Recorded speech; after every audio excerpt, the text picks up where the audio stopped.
Bonjour, ou plutôt rebonjour, puisque dans une vidéo précédente, je vous ai proposé de résoudre cet exercice qui se passe dans un cube grâce à une méthode géométrique. Dans la vidéo qui nous intéresse à présent, je vais vous proposer de résoudre cet exercice avec une méthode analytique. Donc, si vous êtes prêts, on y va. La première question nous demande de justifier que B, BA, BC et BF est un repère de l'espace. Alors, pour avoir un repère de l'espace, il nous faut 4 points non coplanaires. S'ils ne sont pas coplanaires, on est tranquille, on aura un repère. Donc ici, on va simplement s'assurer que A, B, C, F ne sont pas coplanaires. Effectivement, ils appartiennent tous à des faces différentes, on va dire. A n'appartient pas à la face BCF. Donc, il n'appartient pas au plan BCF. Donc, ils ne sont pas tous les 4 coplanaires. Parce qu'effectivement, 3 points sont toujours coplanaires. Il faut s'assurer qu'il y en a un des 4 qui n'est pas dans le plan des 3 autres. Donc, on a bien un repère B, BA, BC et BF. Et maintenant, dans ce repère, on nous demande dans la question suivante de donner les coordonnées de tous les points. Alors, on va y aller progressivement puisqu'on a un repère de l'espace. Donc, on va en profiter. On va commencer par les points les plus faciles. Le point B, dans ce repère, puisqu'on cherche les coordonnées x, y, z du point B, c'est 0, 0, 0. Le point A, comme on a BA, je rappelle que c'est B l'origine de notre repère, BA égale 1 fois BA, plus 0 fois BC, plus 0 BF, donc les coordonnées de A, c'est 1, 0, 0. Les coordonnées, on les trouve ici. Le point C, même chose, on va trouver 0, 1, 0. Le point F, encore la même chose, on va trouver 0, 0, 1. Je vais faire un peu de place pour qu'on continue avec les points suivants. Pour les coordonnées du point D, on va remarquer que le vecteur BD, c'est le vecteur BA plus le vecteur BC. Donc, le point D, ses coordonnées, c'est 1, 1, 0. Pour le vecteur BE, on a BE qui est égal à BA, plus BF. Donc E a pour coordonnées 1, 0, 1. F, on l'a déjà fait, A, B, C, D, E, F, G. On a BG qui vaut BC plus BF en vecteur. Donc les coordonnées de G, eh bien ça va être 0, 1, 1. Pour H, on a BH, eh bien on va prendre par exemple c'est BE plus EH. Donc c'est, on l'a vu tout à l'heure, BA plus BF plus EH est égal à BC. Donc H a pour coordonnées 1, 1 et 1. On va maintenant faire les 4 points qui nous restent, I, J, K, L. On a I qui est le milieu du segment AE. Alors je rappelle que les coordonnées du milieu sont chacune la demi-somme des coordonnées correspondantes des 2 points. Donc, I étant le milieu de AE, on a les coordonnées de A, on a les coordonnées de E, on va faire la demi-somme. Donc il a pour coordonnées 1 plus 1 sur 2, ça fait 1. 0 plus 0 sur 2, ça fait 0. 0 plus 1 sur 2, ça fait 1,5. On utilise la même chose pour définir les coordonnées de L. L, c'est le milieu de CG. Donc L a pour coordonnées, alors C il est là, 0, plus 0 sur 2, ça fait 0, 1 plus 1 sur 2, ça fait 1, 0 plus 1 sur 2, ça fait 1 demi. Pour J, c'est très simple, on a BJ qui est égal à 1 quart de BA. Ça, c'est ce qu'on nous disait au tout début de l'énoncé, c'est comme ça qu'on a construit J. Donc, on a finalement J, c'est facile, on va prendre les coordonnées de A et on va diviser par 4. Donc ça fait 1 quart, puisque 1 divisé par 4, ça fait 1 quart, 0 divisé par 4, ça fait 0, et 0. Et même chose enfin, pour K, on a BK qui vaut 1 quart de BC, ça aussi c'est une donnée de l'énoncé. Donc on a K qui a pour coordonnées 0, 1 quart et 0. Donc voilà, on a déterminé toutes les coordonnées de nos points. On va pouvoir passer à la question suivante. Dans la question suivante, on va nous demander d'écrire une représentation paramétrique de chacune des droites IJ et KL.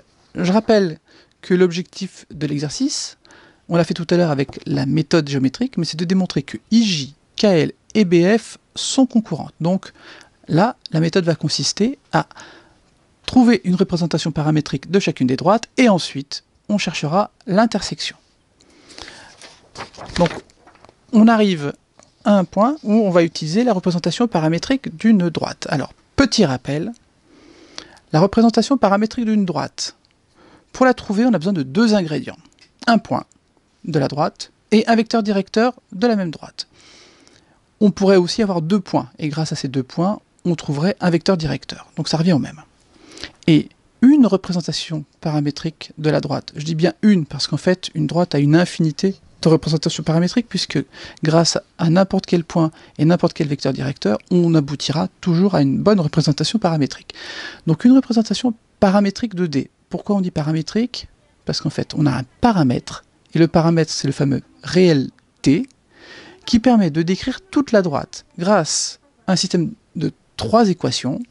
Donc, une représentation paramétrique de la droite, c'est un système de trois équations. Ici, on a x égale x0 plus alpha t, y égale y0 plus bêta t, et z égale z0 plus gamma t, où x0, y0 et z0 nous donnent un point de la droite, et alpha, bêta, gamma nous donnent un vecteur directeur.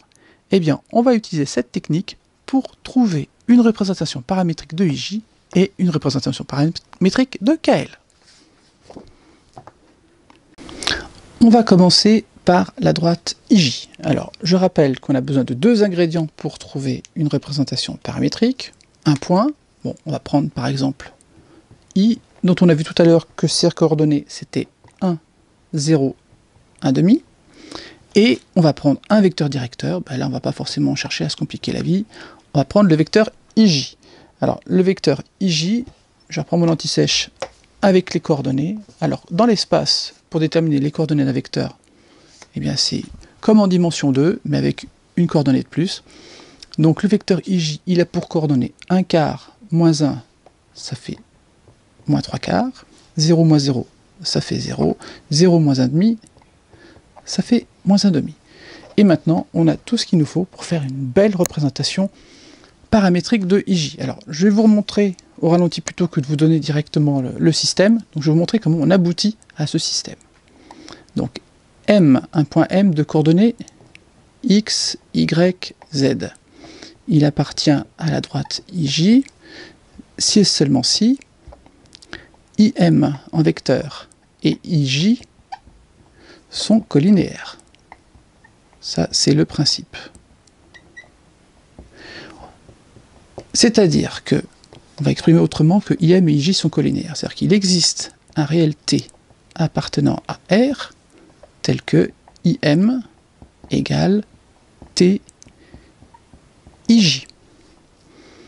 Le vecteur IM, je l'écris ici, il a pour coordonnées x moins 1, y moins 0, ça fait donc y, et z moins 1 demi. Donc c'est équivalent à x. Alors, il existe t appartenant à R, c'est mieux de le répéter avant, tel que x moins 1 égale t multiplié par moins 3 quarts, donc ça fait moins 3 quarts de t, y égale 0t, ça fait 0, et z moins 1 demi égale à moins 1 demi de t. Donc, on a bien ici notre système de 3 équations, donc une représentation paramétrique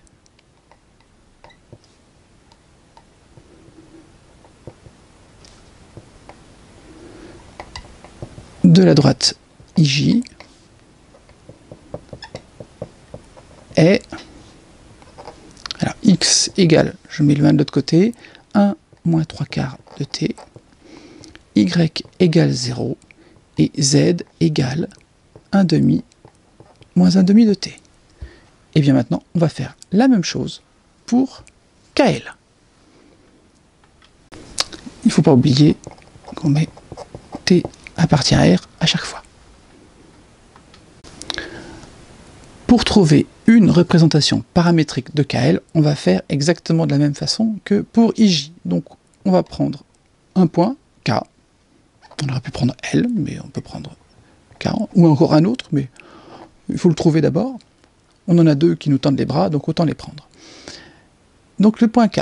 Ensuite, je vais prendre le vecteur KL comme vecteur directeur. Alors, je reprends les coordonnées, donc 0 moins 0, ça fait 0, 1 moins 1 quart, ça fait 3 quarts, et 1 demi moins 0, ça fait 1 demi. Et je vais faire comme tout à l'heure, je vais prendre un point M de coordonnées x, y, z, il appartient à la droite KL, si et seulement si KM et KL sont collinéaires. Je calcule ici les coordonnées du vecteur Km, c'est x, y moins 1 quart et z. Donc c'est équivalent à, il existe un t appartenant à R tel que Km égale t KL. C'est équivalent à, il existe t appartenant à R tel que, alors je prends les coordonnées une à une, x égale t fois 0, donc 0, y moins 1 quart est égal à t multiplié par 3 quarts, donc ça fait 3 quarts de t, et z est égal à 1 demi de t.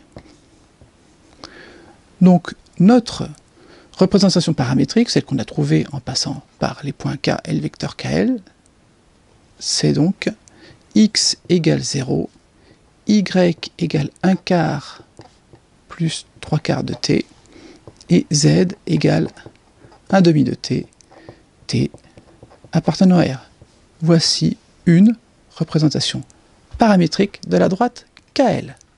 Et maintenant, on va passer à la question suivante, c'est de montrer que les droites IJ et KL sont séquentes en un point R, et on va trouver ses coordonnées.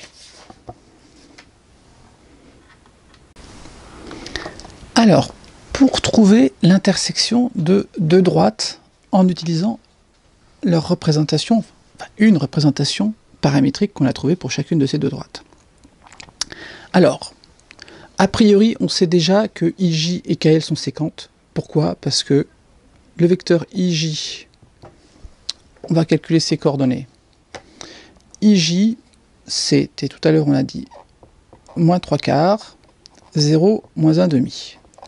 Et KL, on va retrouver rapidement ses coordonnées aussi, c'est 0, 3 quarts, 1 demi. Et on voit bien qu'ils ne sont pas proportionnels. Sinon, on devrait avoir 0 des deux côtés, et ici également. Donc, IJ et KL sont forcément séquentes. Donc, on va trouver quelque chose, forcément, on va trouver un point, puisqu'on est, cette fois-ci, dans un plan, dans le plan IJ-KL. Donc, on va trouver un point. On va le trouver grâce aux représentations paramétriques qu'on a ici. Donc, on va l'appeler R, ce point. Donc, R de coordonnées x, y, z appartient à IJ inter KL. Ça équivaut à dire quoi?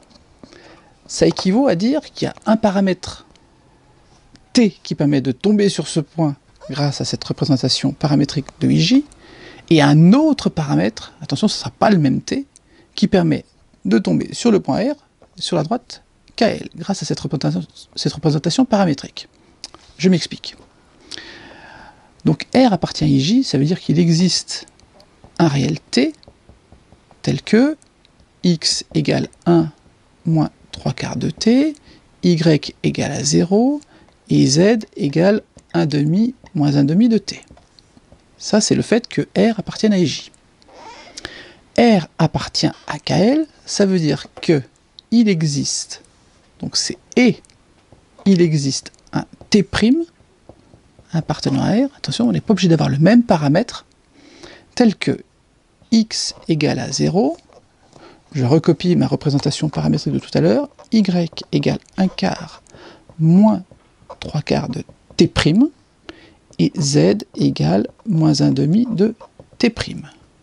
Donc tout l'enjeu va être de trouver un T et un T' qui conviennent et qui permettent de résoudre les systèmes. Alors, comment on va s'en sortir? Eh bien, on va faire en sorte que les coordonnées soient égales.